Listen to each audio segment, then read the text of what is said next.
Right now, inside your body, there is the destroyed remains of a uterus, not a metaphor, not a figure of speech.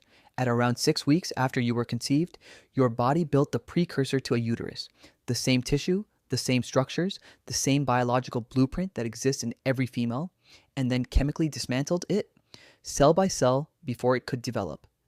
Every man alive has this scar, invisible, biological, permanent, and almost nobody knows it happened. Here's something else. Male nipples exist because the human body builds nipples before it reads the sex chromosomes. You were already partially assembled before your genes decided what you were going to be. The blueprint for both sexes runs simultaneously in every human embryo for the first 6 weeks of life, which means the question isn't why men can't get pregnant. The question is why evolution built a specific system, not an active system designed to make sure they never could. That answer is 375 million years old. And it starts not with humans. It starts with a fish. Before land vertebrates existed, the ancestors of every mammal, every reptile, every bird, every human were fish. In those early fish, both sexes carried the same basic reproductive equipment. Then vertebrates moved from water to land. Internal fertilization became necessary. Carrying offspring inside the body became an advantage, and the shared body plan began to split. But here is what most biology classes never teach. In every human embryo, male or female, the same reproductive structures exist at the start. Every fetus carries 2 sets of internal ducts, the Mullerian ducts, which will become the uterus and fallopian tubes in females, and the Wolffian ducts, which will become the male reproductive tract. For the first 6 weeks, every human embryo is anatomically identical. The same tissue, the same potential, the same starting point. Then the chromosomes send a signal. In embryos with a Y chromosome, a gene called SRY activates. It triggers the testes to develop. The testes then produce 2 hormones. Testosterone develops the male tract, and then a second hormone fires. If you like this video, press subscribe. Back to it. Anti-Mullerian hormone.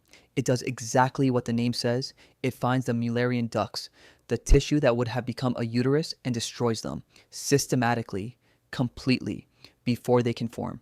The body doesn't fail to build a uterus. It builds the beginning of one, then tears it down. Every man who has ever lived went through this, in the womb, in silence, before they had any awareness of existing at all.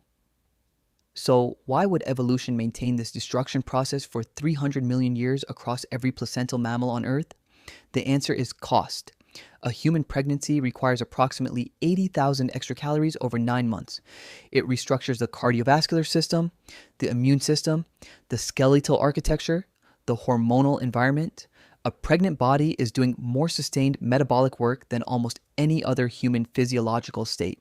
And for most of human history, it came with serious mortality risk. In pre-modern populations, roughly 1 to 2% of pregnancies ended in the mother's death. Over a lifetime of multiple pregnancies, this compounded. For most of human history, childbirth was one of the leading causes of death for women under 40. Evolution does not make decisions consciously. It selects for what survives. And across millions of years, a 2-sex arrangement survived better than any alternative. One sex carries the offspring. One sex doesn't. The sex that doesn't carry is free to hunt, defend, provision, and invest in offspring that are already born. This was formalized in 1948 by geneticist Angus John Bateman. He observed that in sexually reproducing species, the sex that invests more in each offspring becomes a limiting factor. In humans, a male can father children across decades. A female has a finite window and cannot be pregnant twice simultaneously. This asymmetry drove the physiological split over millions of years. If this is making you look at your own biology differently, that's exactly what this channel does every week. Subscribe so you don't miss the next one. But here's what makes humans genuinely unusual. In most species, the non-gestating sex contributes almost nothing beyond genetic material. In fish, insects, and most mammals, the male deposits sperm and leaves. His biological job is done in seconds. Human infants are born more helpless than almost any other animal. A newborn cannot walk, cannot feed itself, cannot regulate its own temperature. This is partly because the human skull grows too large to pass through the birth canal if gestation continued much longer.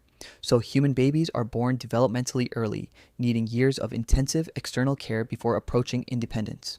This extended helplessness created selection pressure for something unusual in evolutionary terms: paternal investment. Human fathers across virtually every culture ever studied, from forager societies to agricultural civilizations to isolated populations, provide more active care, protection, and resource investment than the males of almost any other primate species. Evolution appears to have made a trade. The male body lost pregnancy capacity. In exchange, it became free for a different kind of investment, one that, in the environment where humans evolved, may have been equally valuable to offspring survival. There is one more layer to this. It is less comfortable, but more important. At the genetic level, the interests of males and females are not identical. Pregnancy imposes enormous costs on the pregnant individual: risk, resources, physical sacrifice. The non-pregnant partner bears none of these costs directly. This means there is an evolutionary incentive for each sex to shift reproductive costs onto the other. Evolutionary biologists call this sexual conflict, the ongoing, unconscious, genetic level tension between male and female reproductive interests. Anti-Mullerian hormone is a solution to this conflict. The male body doesn't merely fail to develop pregnancy capacity, it actively eliminates it. A specific hormone, a specific target, a specific destruction process that has been conserved across all placental mammals for hundreds of millions of years. This is not accident, not negligence. It is a maintained, targeted system. The body that cannot get pregnant didn't start that way. It began from the same template as every other human. It received the same blueprint. It started building the same structures. And then, 6 weeks in, a single gene fired. Not because of culture, not because of society, not because of anything decided by humans at any point in history. Because hundreds of millions of years ago, in a world without language or cities or any concept of biology, evolution found an arrangement that worked. 2 bodies, different roles, each optimized for a different piece of the same problem. The uterus wasn't withheld, it was taken by the same blind, indifferent process that built everything else about you and left its mark in tissue that no longer exists, in a body that carries no memory of what it almost became. If that changed how you think about your own body, share this with someone who needs to see it. Like if you learned something new. Comment what surprised you most and subscribe. There's a lot more where this came from.